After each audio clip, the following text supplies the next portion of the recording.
Bonjour, aujourd'hui une réflexion concernant les 7 mitzvot des nations qu'on va appeler Shevar Mitzvot Bene Noach. J'ai sous les yeux, vous pouvez constater, le Sefer Rambam dans les lois sur les Melachim au Perek 9 précisément, qui nous retrace en long et en large les mitzvot concernant les fils de Noach. Alors on se rappelle que Adam Arishon, Al-Shishat Varim Nistava Adam Arishon. Adam Arishon, le premier homme, d'après le Rambam, a eu la mitzvah de respecter 7 commandements, la Vodazara, l'idolâtrie, Birkat Hashem, de ne pas maudire le nom de Dieu, Shfichut Damim, de ne pas tuer, Gilou Arayot, ce sont les interdits, les mariages interdits, Vela Gezel sur le vol, Vela Dinim sur le fait d'installer une justice. Bien que, dit Maïmonide, bien que ce soit une tradition qui existe depuis l'époque de Moshe Rabbeinu, aussi Flenoach Ever Minachai. À l'époque de Noach, il y a eu une autre mitzvah, c'est celle de Ever Minachai, c'est-à-dire de ne pas consommer un membre d'un animal vivant.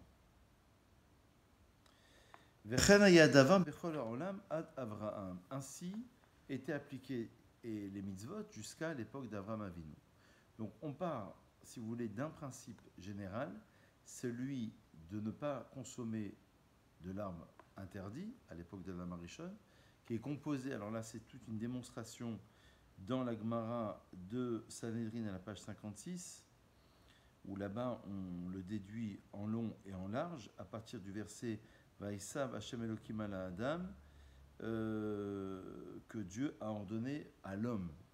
Mais on part d'un principe général qui va être exprimé en 7 commandements à l'époque de Noé, donc les 7 mitzvot de l'époque de Noach. Et ensuite, Avraham Avinu est venu et lui a été rajouté la mitzvah de la Mila, de la circoncision. Et il a fait la prière de Shacharit, d'après notre tradition, c'est-à-dire la prière du matin. Yitzhak a prélevé le maaser, la dîme, et il a rajouté une autre prière, celle de Mincha, celle de l'après-midi. Yaakov lui a été rajouté la mitzvah du guide anaché lorsqu'il a combattu l'ange de Esav, ça veut dire le nerf sciatique, l'interdiction de sa consommation, et il a fait la prière de Harvit, la prière du soir. Le Rambam nous surprend en nous disant qu'en Égypte, Amram, qui n'était d'autre que le père de Moshe Rabbeinu, lui a été ordonné beaucoup d'autres mitzvot.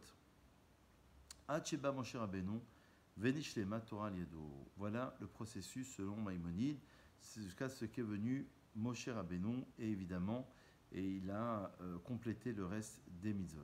Donc, parmi ces mitzvot de Bnei Noach, il y en a 7, comme vous avez pu le constater.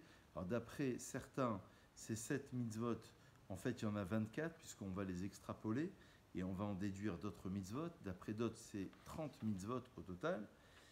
Et il y a encore une fois, donc l'idolâtrie, ne pas maudire le nom d'Hachem, mariage interdit, le meurtre, le vol, d'installer une justice, et bien sûr, à l'époque de Noach, comme on l'a dit, c'est Ever Minachai, de ne pas consommer un membre d'un animal qui est encore vivant.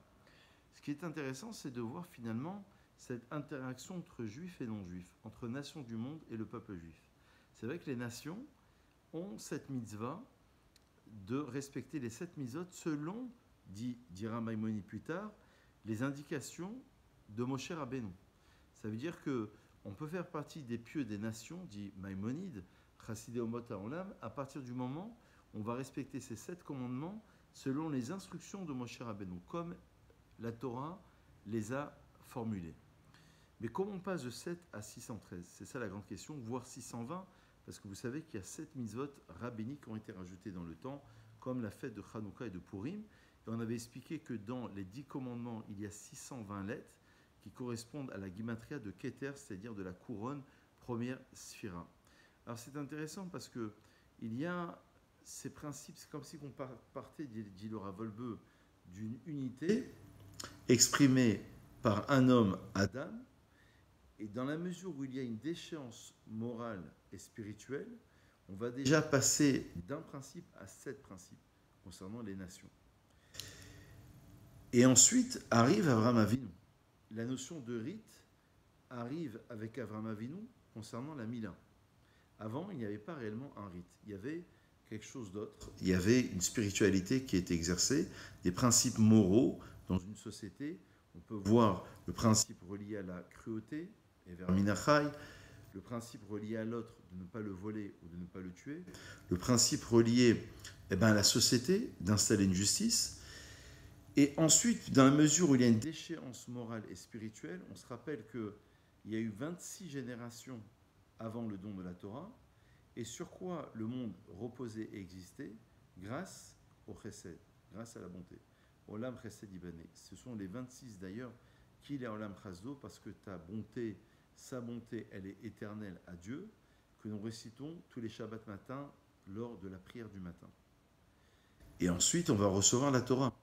Donc de ces 7 grands principes, on va les détailler, on va faire un focus sur le peuple d'Israël, en disant, maintenant vous avez une mission, comme si on disait que l'enfant se comporte mal, je lui donne 1 ou 2 principes de vie, je vois qu'il se comporte encore mal, j'essaye de mettre un cadre, je vois qu'il y a encore une déchéance, il y a encore quelques réglages à faire, je mets encore quelques instructions ou quelques règles à respecter, et c'est ainsi qu'on va arriver au chiffre de 613.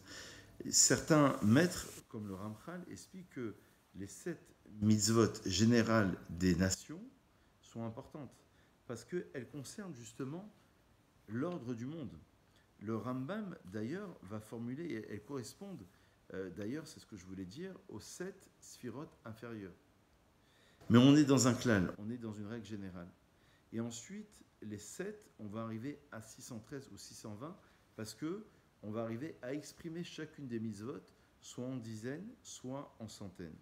Le même Rambam nous dit que concernant au chapitre 10, alors c'est un peu plus compliqué parce que on va parler là-bas des guérim qui sont toshavim, qui vont habiter en Eretz Israël. Et l'obligation pour le Bet Din, le tribunal rabbinique en Israël, d'installer des shoftim, des juges. Justement, pour ne pas que le monde soit perverti et qu'il soit dans la débauche. Et donc, ça veut dire qu'on va partir d'un principe unique, où dans la graine tout est contenu.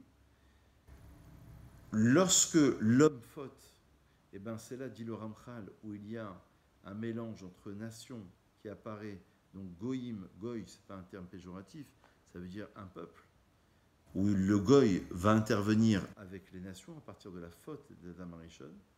Et donc c'est là on va aller vers la pluralité. Mais le but de tout cela, c'est la fin des temps.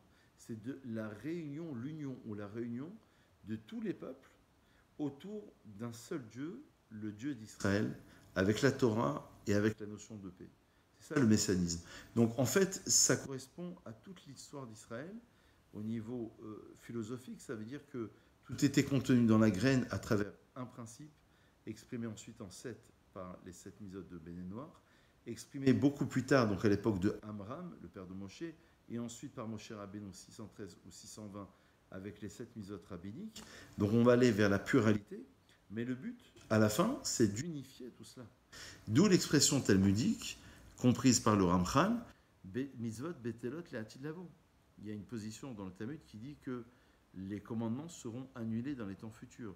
Non pas chas v'shalom qu'on ne fera plus les commandements, mais qu'on sera à un autre niveau d'application de ces commandements. C'est-à-dire qu'on sera remonté à l'unité. Donc c'est comment on passe d'un klal à un prat en quelque sorte. Ce qu'on peut dire en conclusion, comment dans notre vie on passe d'une grande généralité à une généralité qui va être exprimée par des détails consécutifs et successifs les uns aux autres. Voilà une réflexion concernant justement les nations et le peuple juif, en se souvenant dans cette conclusion de ce que nous enseignait le Ramchal. Les nations sont comparées au support du Sefer Torah, au parchemin, et Israël est comparé à la plume, aux lettres et à l'écriture qui est inscrite sur cette histoire. Mais sans le parchemin, il n'y a pas de support. Il y a comme une forme d'interaction entre les nations et le peuple juif. Le rôle des nations, il y a un rôle de respecter les 7 mitzvot de Béné Noir. Et donc ça veut dire que c'est la raison pour laquelle on ne pratique pas dans le judaïsme le prosélytisme, sauf si on a le souhait de se convertir, mais on ne va pas chercher les gens, parce qu'on considère, selon Maïmonide et selon nos textes, que chacun peut se réaliser dans la mission qui est la sienne. Le non-juif, il peut largement se réaliser, et il va faire partie, s'il le fait, et c'est pour ça qu'il y a des tribunaux aujourd'hui qui existent en Israël et aux États-Unis en particulier, concernant l'acceptation des 7 mitzvot de Béné Noir, parce qu'il y a une forme de tikkun ha'olam, de réparation universelle, la réparation du monde, qui concerne justement l'ensemble des nations, pas seulement du peuple juif, parce que le but, c'est de parler à l'ensemble des nations unies ou réunies autour du Mashiach. Bonne réflexion et à très vite.